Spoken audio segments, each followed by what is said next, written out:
from Rebecca Art Tutor, back with another video. This video is a little bit different because I'm going to be talking about editing artwork in Photoshop. This is something that I do a lot of in my artwork. So I started out creating art many years ago just physically. So I would create things on paper or board or canvas, and that would be the end of it. But because I worked on illustration commissions where deadlines were extremely tight, I had to embrace the digital way of creating artwork. And Photoshop was always the tool that I used, and to this day it's become a very important part of my artwork. So what I want to show you is how I might use it to clean up some artwork. So not making really dramatic changes to the artwork, just doing things like changing the background. Perhaps I might do something like change the composition, clean up the edges, change the colours, boost the contrast. Those types of tasks can really enhance the artwork. So you might be somebody who produces artwork physically with physical art materials, but sometimes you just want to make some edits, and it's going to be a whole lot easier if you can learn a tool like Photoshop where you can make these changes quite quickly.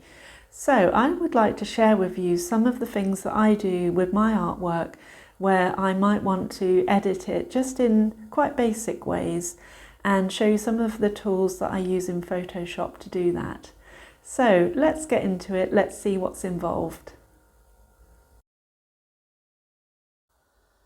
Firstly, we are going to look at removing the background.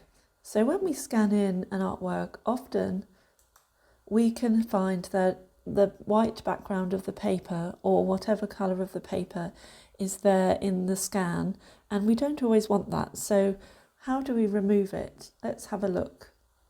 So firstly, I open up my document in Photoshop, which we're not going to cover in this video, but I'm just going to my recent documents, and it's not actually there on the list, so I'm going to drag it from my desktop onto Photoshop.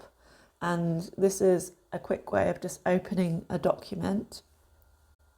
Now we see the scan as it was scanned in Photoshop, and I think it needs a bit of cleaning up and a bit of editing. I'm not going to do a great deal, but first of all, I go over to the layers palette and I just unlock layer so it becomes layer 0. Now just a note here, this is really important because otherwise you won't be able to do anything with that layer. So unlock the layer and it's treated as any normal layer. I'm now going over to the Magic Wand tool, and what I'm going to do with this is select all of the areas that are white and hopefully get rid of the background that way. When I select the areas with the Magic Wand tool, it creates what they call marching ants, which is the area that is selected, and then I simply Control X, which is cut, and it gets rid of those white areas. Now this document, this artwork, wasn't too bad to remove the white background because it was quite a bold colour I'd worked in, so that it was easy for the software to understand what was white and what was purple or red or blue. So some artworks are a lot easier to do this task than others. So I would recommend, if you're learning Photoshop, start with something perhaps that's a little bit bolder and easier and contrasting in colour to remove a white background. It got a little bit more fiddly in some of the areas around the edges. So what I could have done here is actually zoomed into the artwork to make sure that I didn't click on some of the artwork by mistake. So if that happens, just deselect, which is Control D, or select deselect, and just do it again, because otherwise you'll end up cutting out the artwork rather than the background. It took me a little while to do every little bit, and I think I did actually miss the odd bit, but that's not a problem, we can remove it later. Now that we have removed our background, you will see the checkerboard, which is a sort of indication that we have a transparent background. So now what we can do is we can put another layer behind the artwork and we can try different colours to see what it will look like. So we start with adding a layer.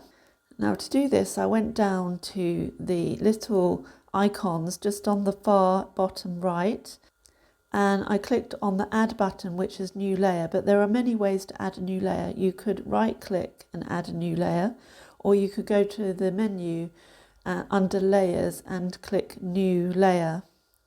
You will know when you've got a new layer because you will see it on the layers palette. So I can see layer 1 is now my new layer, which has nothing on it, and layer 0 is the artwork with the background cut out.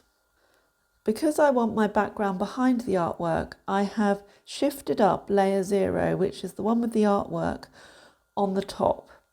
This is where layers can get a little confusing, so sometimes I rename them, but because I'm only working with 2 layers on this piece, I'm not going to worry about that.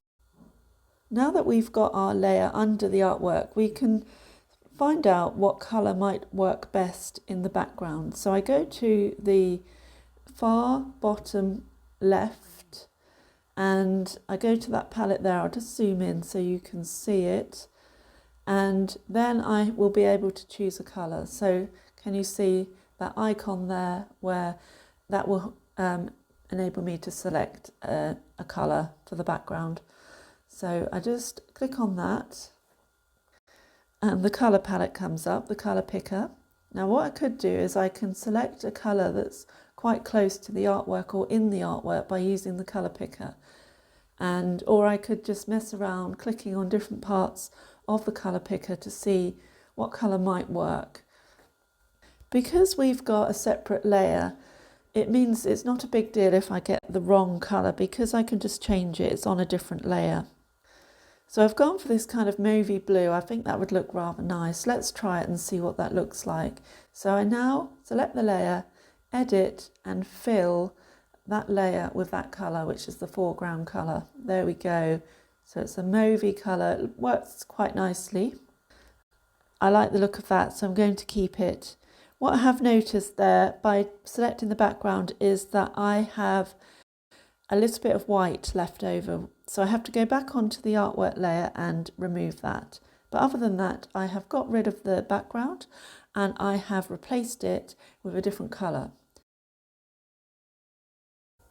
Now you know what's involved in editing artwork digitally using Photoshop.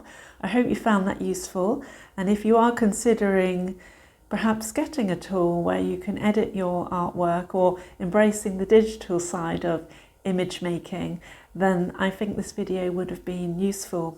So I would be happy to make more videos on that topic if you're interested, particularly in Photoshop, which is probably my main software that I use, that I have most expertise in. So I hope you found it useful. If I hope you found it interesting, please do like, subscribe and share, and I will see you again in another video.